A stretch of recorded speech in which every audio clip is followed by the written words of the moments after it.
Picked up this propane heater off Facebook Marketplace for free. Needs a little work. Let's see if we can get it all fixed up and running. He's telling me to test it first before I actually fix this very ugly bend, but sometimes you can't be logical. So let's fix this bend. I'm guessing it's as simple as loosening up these screws, and then hopefully this hole isn't broken, but R&D, let's find out.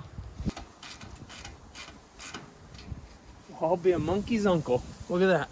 I have this portion here straightened out. Now, looks like we just gotta straighten that out or fix the cap. I'll be honest, I've never worked on one of these patio heaters before, so taking it apart was partially also a way to learn about the internals and how this thing even worked. Also, taking it apart would make some shaping potentially a little bit more easy. Either way, it was a win-win. It looks like this bottom housing is just bent up, so maybe we'll fix that. The internals look good. Maybe it's delusion, but that looks a lot straighter to me. Let's move on to the top cap. I went with the simplest idea I could think of, which was shaping this thing by hand. I knew it wouldn't be perfect, but it was thin gauge steel enough that my hands could easily help shape it and form it. For the sharper bends, pliers were handy for doing what my non-rigid hands couldn't do. While I could have just purchased a new cap, why would I do so when bending it is free and it still works just as is, just needs a little help. I want to quickly fix these posts here on the top where the cap will sit. Obviously you can see they're pretty crooked, not too bad, but I obviously don't want it to look like it's wearing a beret. So I think honestly, maybe just our hands will be enough to, yeah. I'm guessing this thing fell over because we get some pretty nasty winds here in the spring and the winter. Honestly, year round. So it wouldn't surprise me if this thing maybe wasn't well protected and fell over, and that's why we have all the damage we do, but we'll see. It might just be all cosmetic. See it from a few different angles.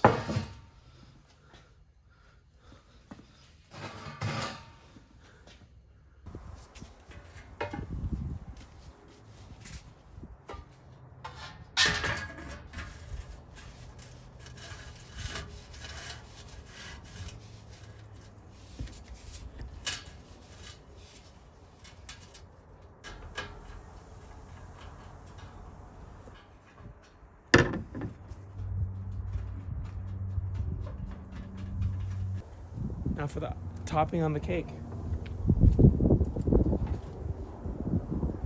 Well, she isn't perfect, but now let's actually see if she works.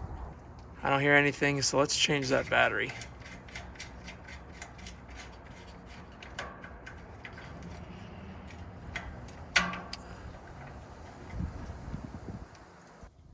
Since the battery leaked, I'm using vinegar to clean the corrosion off the inside so the new battery will work.